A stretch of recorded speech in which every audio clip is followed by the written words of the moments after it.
Hello बच्चों, कैसे हैं। कैलकुलस वाला में आपका एक बार फिर से स्वागत है। आज हम फिर ठोस अवस्था में समन्वय संख्या के बारे में अध्ययन करेंगे। समन्वय संख्या क्या होता है, समन्वय संख्या से क्या क्या हमें प्राप्त होता है, क्या क्या जानकारियाँ मिलती है, इसके बारे में हम अध्ययन करेंगे। तो अभी हम समन्वय संख्या के बारे में परिभाषा लिखते हैं और इसके लिए एक बहुत ही अच्छा क्वेश्चन बना करके और इसका हम आंसर देते हैं जो बोर्ड में आता है। तो चलिए बच्चों, हम सीधे कोऑर्डिनेशन संख्या पर चलते हैं। तो इसमें क्वेश्चंस बनता है, आप देखिए, बहुत बढ़िया है कि किसी रवा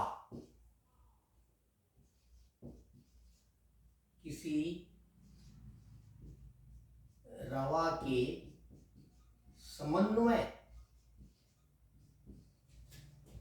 संख्या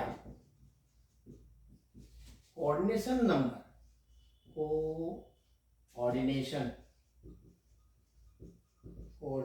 नंबर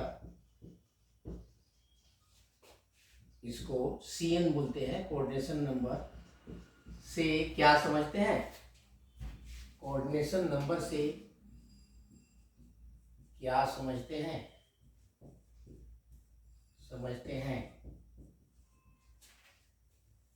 स्पष्ट करें। तो देखिए बच्चों, इसके लिए हम आंसर लिखाते हैं। ये बहुत ही बढ़िया है, पहले समझ लीजिए क्या है। तो कोऑर्डिनेशन नंबर किसी भी रवा में उसके एक कण को जितने कण स्पर्श करते हैं, उसके अगल बगल जितने कण उपस्थित रहते हैं, उसे ही उस रवा का कोऑर्डिनेशन नंबर कहते हैं, समन्वय संख्या कहते हैं। जैसे मान लो कि यहाँ पर कोई एक, जैसे यहाँ पर एक है, एक यहाँ पर है कण है, यहाँ पर एक कण है, फिर यहाँ पर एक कण है, यहाँ पर एक कण है और यहाँ पर एक कण है। देखो, इसको 5 स्फीयर्स स्पर्श करते हैं तो इसका कोऑर्डिनेशन नंबर 5 हुआ। इसी प्रकार प्रत्येक रवा में अलग अलग संख्या में एक कण को स्पर्श करने वाले अन्य कण होते हैं। तो किसी एक कण को जितने अलग अलग कण स्पर्श करते हैं, उसे ही उस रवा का या उस कण का कोऑर्डिनेशन नंबर कहते हैं। तो स्पष्ट है कि किसी रवा में उपस्थित किसी कॉन्स्टिट्यूएंट्स पार्टिकल्स को जितने नजदीकी कण स्पर्श करते हैं, उसे ही उस रवा का समन्वय संख्या कहते हैं। तो समन्वय संख्या हम लेते हैं, इसको आंसर लिखते हैं। किसी जालक में किसी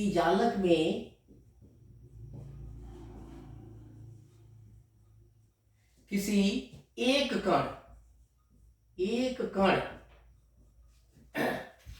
को जितने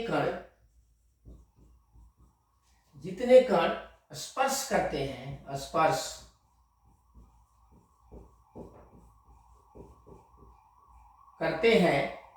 वह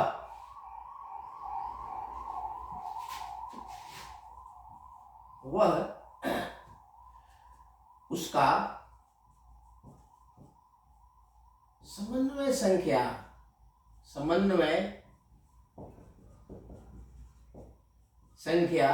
यानी कोऑर्डिनेशन नंबर यानी CN कहलाता है।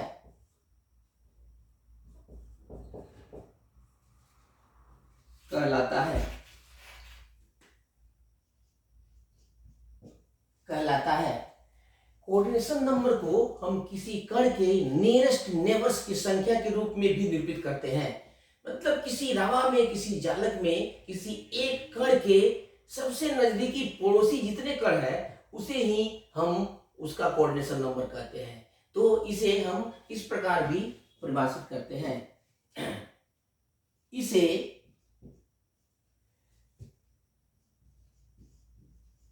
किसी कण के नजदीकी पड़ोसी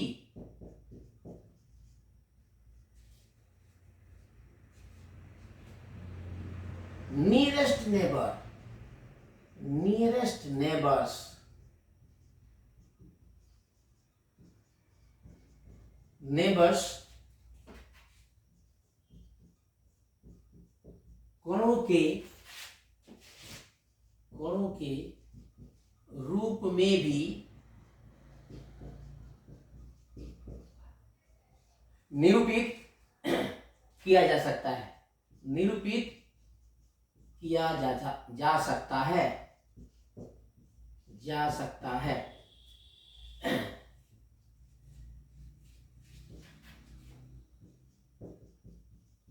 जैसे निम्न चित्र में तो यहां चित्र दे देते हैं।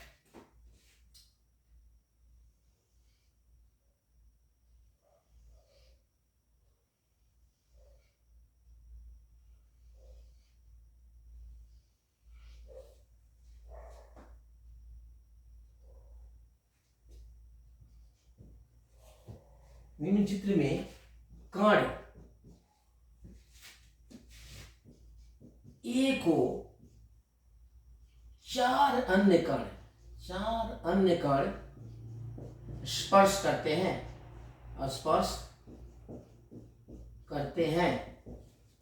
अतः कण ए का Cn बराबर 4 होगा।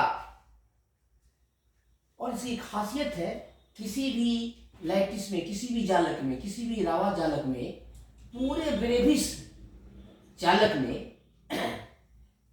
सभी कणों का समन्वय संख्या, सभी परमाणु और अणुओं का समन्वय संख्या समान होता है। ऐसा नहीं है कि एक कण का समन्वय संख्या एक ही जालक में 4 हो और उसी जालक में दूसरे परमाणु का समन्वय संख्या 8 हो जाए।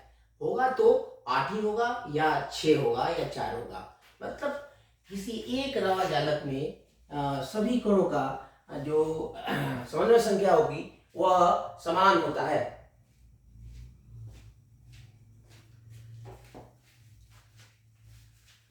तो फिर इसे हम मेंशन कर देते हैं बच्चों कि एक रावा जालक में सभी परमाणु या अणुओं का समन्वय संख्या समान होता है।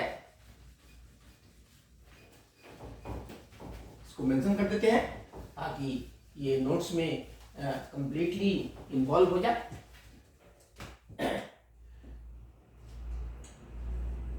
पूरे Brevis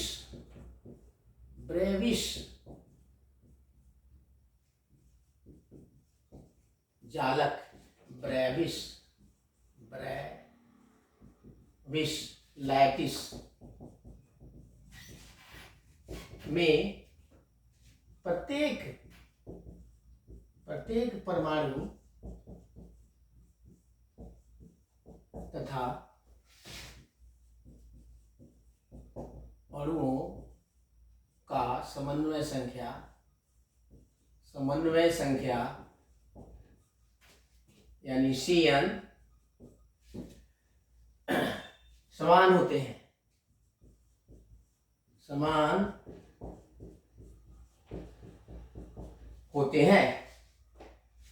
hexagonal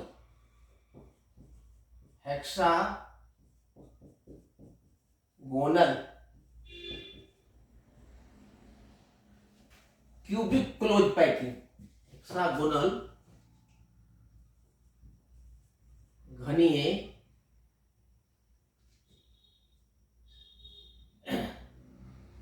close packing, close संकुलन तथा फलक केंद्रित, इसको SCP बोलते हैं, HCP तथा फलक केंद्रित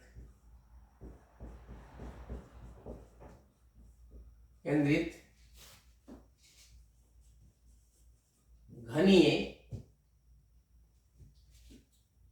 संकुलन यानी FCC में समन्वय संख्या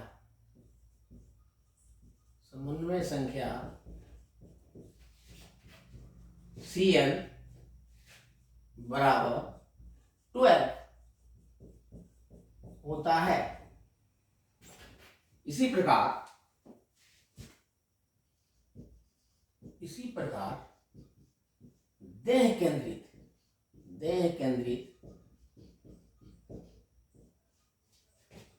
केंद्रित घनीय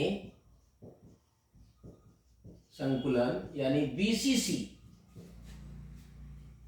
में समन्वय संख्या में जालक रवा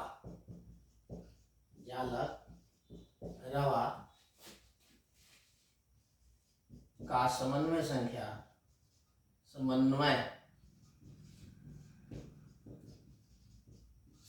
Cn बराबर 8 होता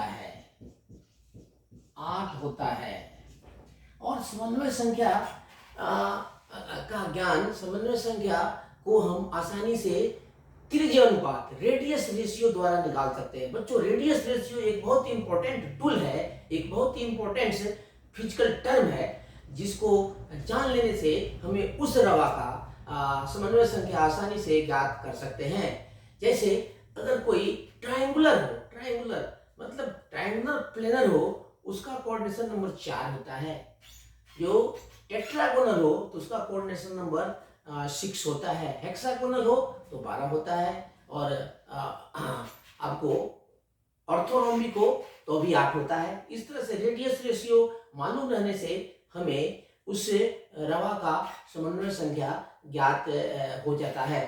तो रेडियस रेशियो के बारे में हम नेक्स्ट वीडियो में बताएंगे। तब तक के लिए गुड नाइट।